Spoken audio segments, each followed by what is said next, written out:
I didn't believe in ghosts.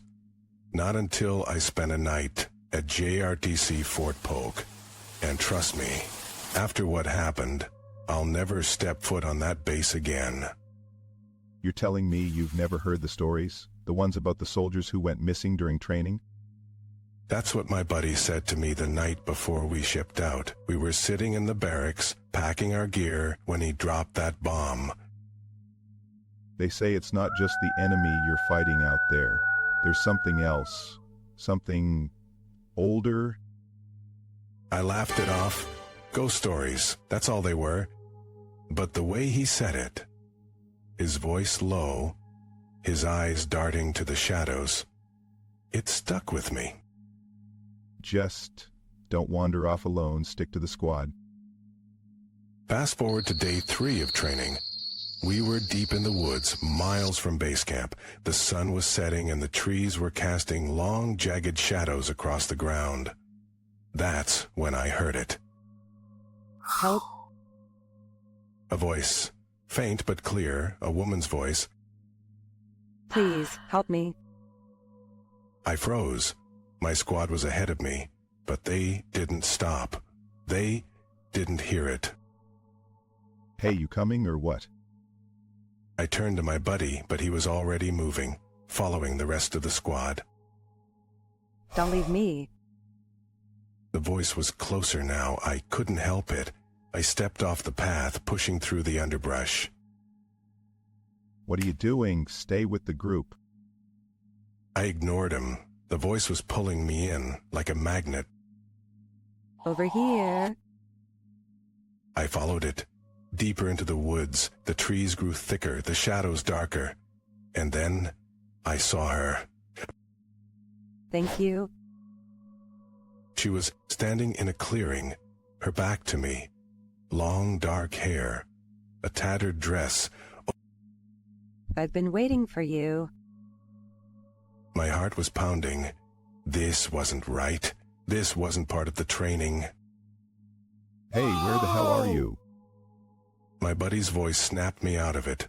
I turned to call back to him, but when I looked again, she was gone. What are you doing out here? You trying to get lost? I didn't answer. I couldn't. My mind was racing. Come on, let's get back to the squad. We caught up with the others, but I couldn't shake the feeling that something was wrong. That night, we set up camp. I couldn't sleep. Every time I closed my eyes, I saw her. You shouldn't have come here.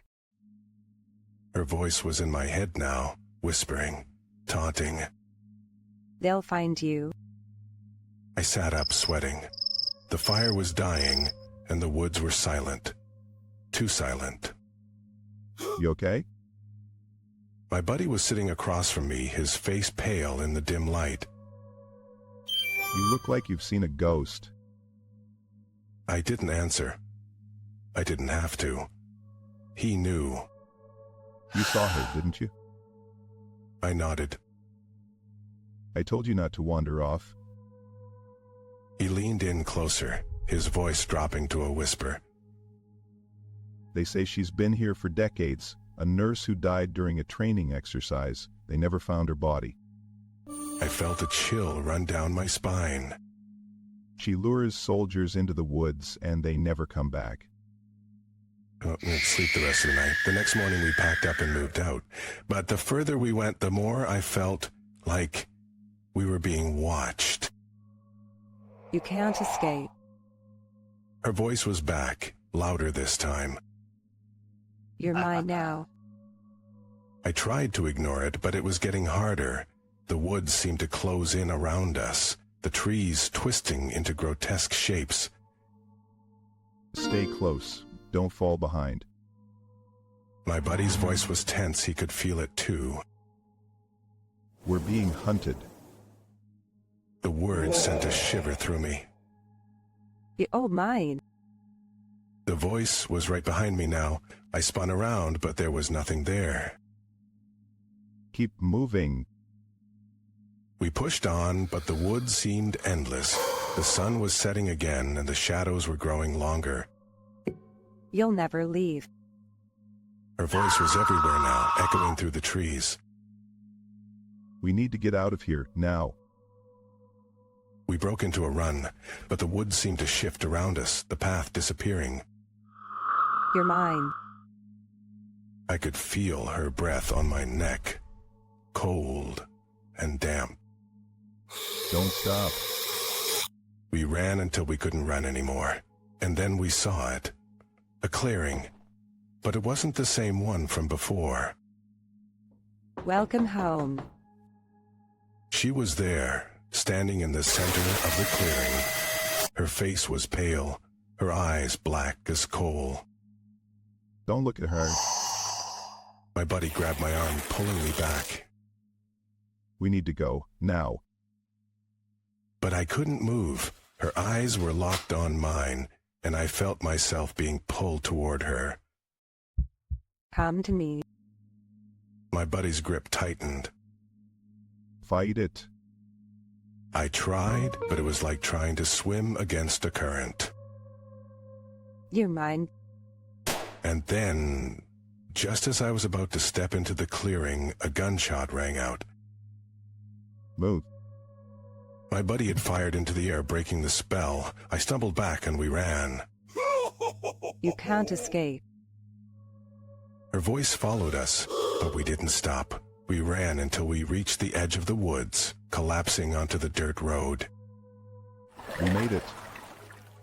My buddy was breathing hard, his face pale. But she's still out there.